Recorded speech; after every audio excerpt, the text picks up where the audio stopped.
Bakit ang prosecution, binabanatan nyo ang mga senator judge? Hindi nyo dapat ginagawa yan. Kasi judge yan eh. Saan ka naman nakakita ng prosecutor, babanatan mo yung judge?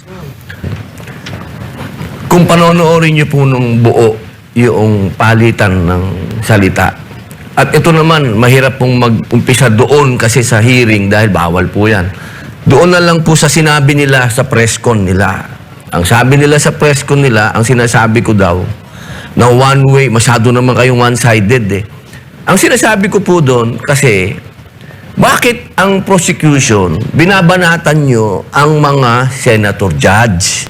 Hindi nyo dapat ginagawa yan. Kasi judge yan eh. Saan ka naman nakakita ng prosecutor, babanatan mo yung judge? Binabanatan nila yung mga nakakulong na senator judge. Si Jinggoy Estrada, Senator Jinggoy, tsaka si Senator Marcoleta.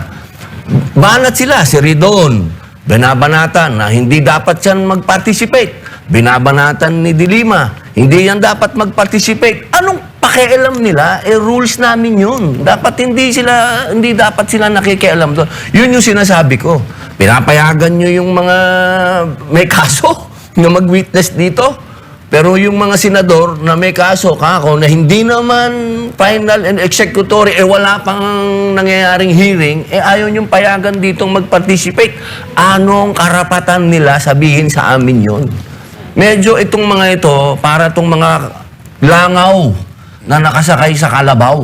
Dapat pagsabihan yan ng aming impeachment court na pagbawalan yan sa... Wala silang karapatan eh, hindi ko nakikita.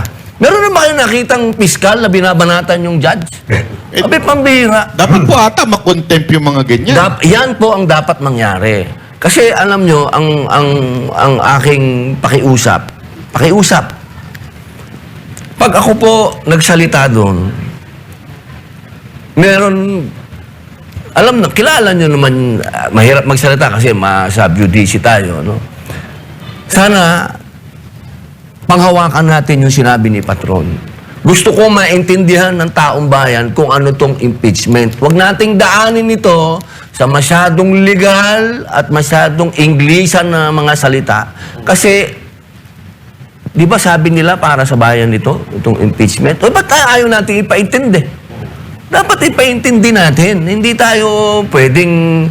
Sila tong sabi, no, wag daw masyadong mag-technical. Pag nagiging technical ako, sasabihin naman nila, alam nyo, ang hirap eh. Speaking of sub-judice, Senator, yung bang ginagawa nilang mga press con na yan, araw-araw na press con na ginagawa nila, hindi ba yan inaantay ko nga yung spokesman ng impeachment eh, inaantay ko nga magsalita eh.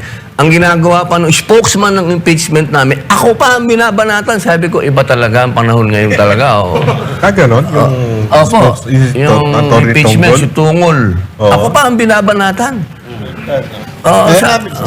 Alam namin yung puso mo, hindi pa politiko eh. Buti nakakatiis ka, paano mo nilalabanan? Iniisip ko na lang po yung taong bayan. Kasi pag ako pang nagsawa dyan, sino pa? Buti hindi ka nangungwelyo eh. Muntik na. Alam nyo, matagal, tinanong yan eh, ni Pia eh. Sabi ni Senator Pia, may mga kasama kami na ganyan mag-threat. Di ba? Pero nakita naman ninyo, wala naman nangyaring ganon. Sabihin, minsan pagka masyado nating siniseryoso yung mga bagay-bagay, yan ang ano eh. Dapat iwasan na lang yung mga satsat ng satsat kasi para... Pero alam nyo actually, mas tama si Senator Robin doon sa sinabi niyan, dapat yung prosecution hindi one-sided. Kasi nasa ano yan, issue yan ng Supreme Court sa Sipiran na in-issue na kung saan ang primary job ng prosecution is not to convict but to give justice. Opo. So, ang mali talaga dyan yung mga humuhusga kay Senator Robin. Pero ito ang tanong, mukhang tinatarget talaga kayo ng, ewan ko kung sino itong tumatarget, pero handa ba kayong harapin at makulong din? Oo naman. Kulungan din nila ako matatakot sa kulungan. Ako ano yan eh. Kumbaga, dyan ako nag-Islam, dyan ako nag-Muslim, dyan ako bumait. Hindi ako matatakot dyan. Ang nakakatakot dyan, yung gagawang ka ng kaso. Yun ang ano. Kasi kung ako, nung nakulong ako, Inamin ko, talagang siraulo ko ng panahon na yun, dapat ako makulong. Pero pag ikukulong ako ng gawa-gawang kaso, medyo mahirap tanggapin yon. Yung pangungulungan, madali yan eh. Pero yung kinulong ka, nang alam mong hindi mo namang ginawa, at pambihira yun. Pambihirang... Mukhang senator, yan ang umuugong na balita ngayon, mukhang mauubos kayo. Tila ang nadidinig po natin, isusunod si Senator Cayetano, tapos kayo. Kasi kayo yung mga nagsasalita na ngayon na may sense eh. Hindi lang yung parang pagmamalaki nyo lang na 29 years kayong mambabatas. Yung meron talagang laman.